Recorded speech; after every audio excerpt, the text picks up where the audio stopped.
arriscada não se reeleger, cresceu com a crise. Porque lá foi teve realmente... liderança, eles lidaram muito teve bem com a crise, liderança. né? Ninguém morreu Então, lá, tipo, não é verdade que numa crise um povo não possa aprender com o sofrimento, mas pode aprender também. Mesmo jeito que numa crise conjugal, numa crise familiar, numa crise dos negócios, você pode sair mais forte dela.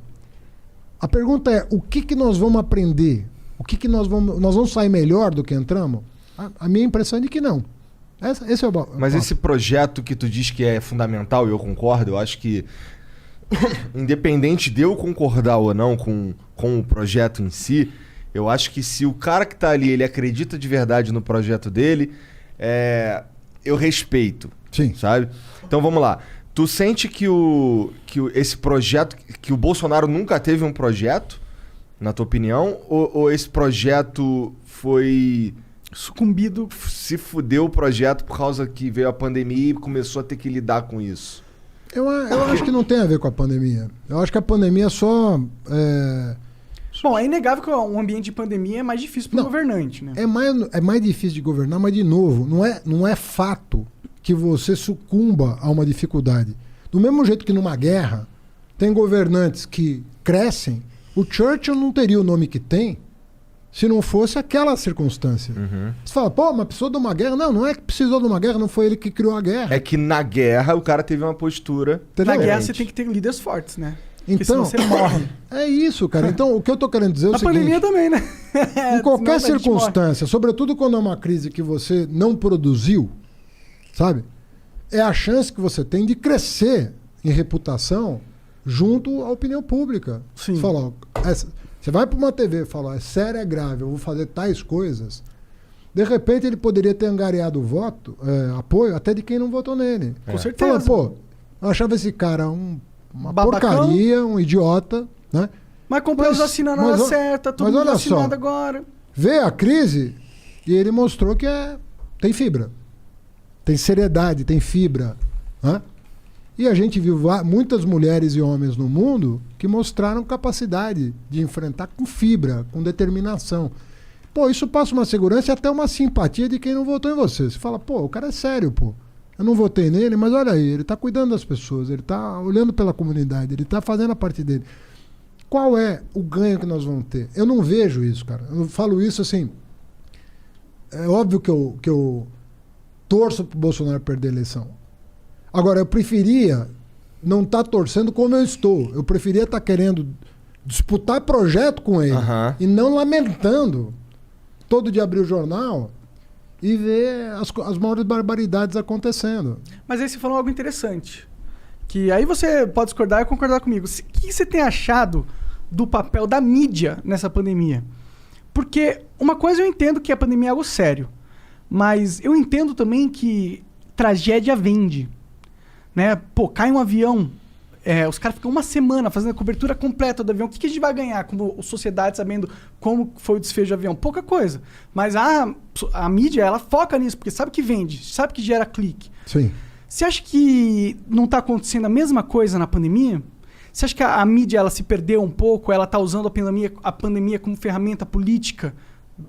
No final das contas? Eu acho que a mídia está meio perdida. Você fala da grande mídia, né? Sim. Porque tem muita gente fazendo... Né? Esse trabalho que você faz aqui não é um trabalho de mídia no sentido que você está usando, mas tem muita gente te acompanhando e que está sabendo que o Haddad pensa agora exclusivamente. O que está acontecendo e tal.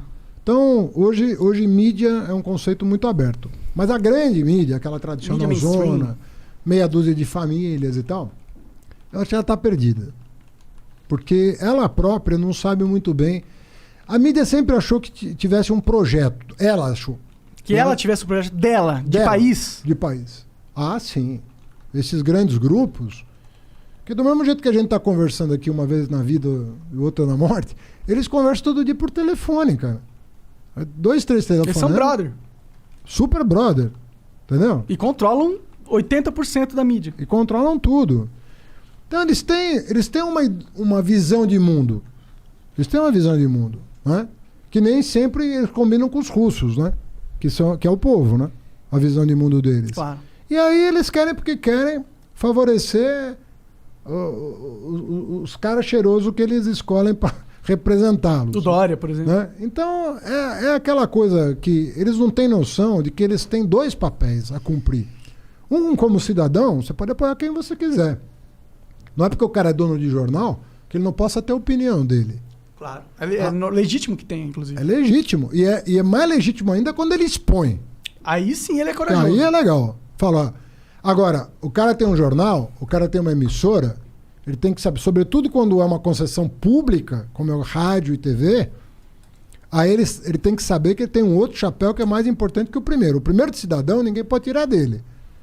Agora, o segundo, cara, é levar a informação real para as pessoas.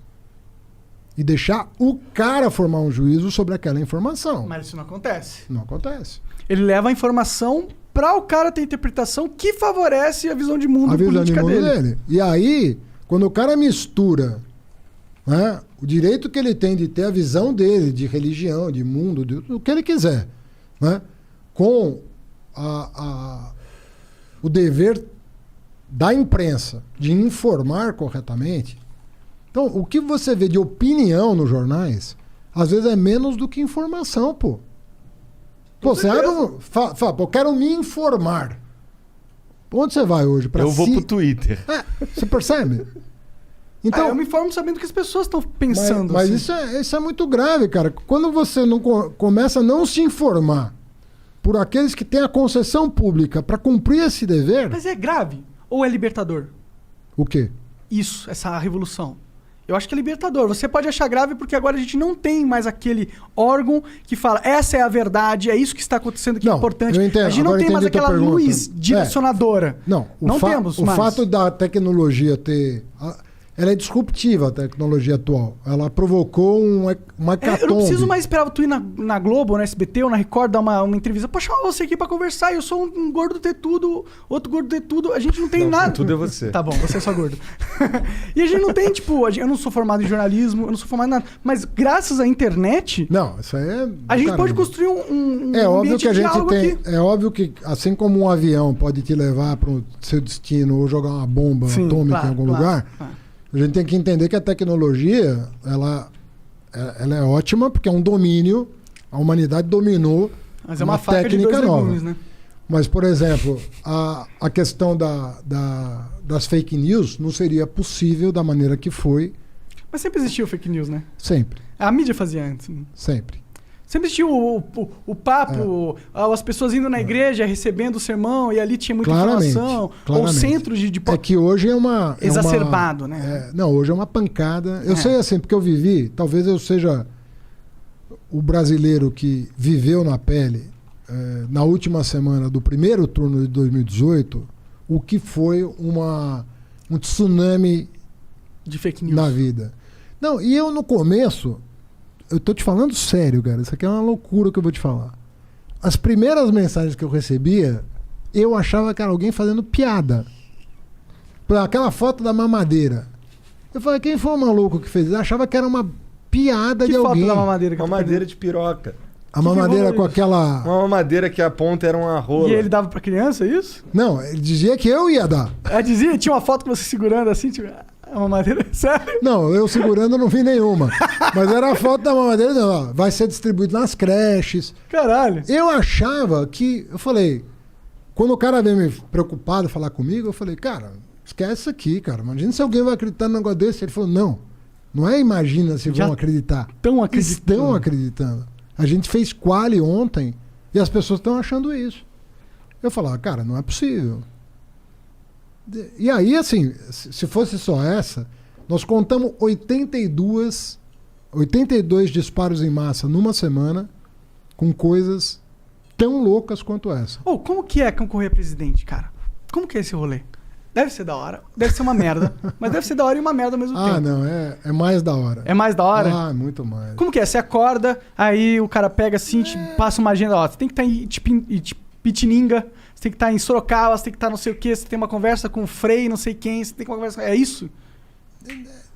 Não, na verdade, tudo que você pode imaginar acontece num dia, né? Você tem que fazer um comício, você vai dar entrevista, você vai gravar no estúdio, você vai conversar com lideranças, você vai você vai falar em público, acontece tudo. A rotina de uma campanha, durante pelo menos 90 dias, 120 dias, você dorme 4 horas. Porra.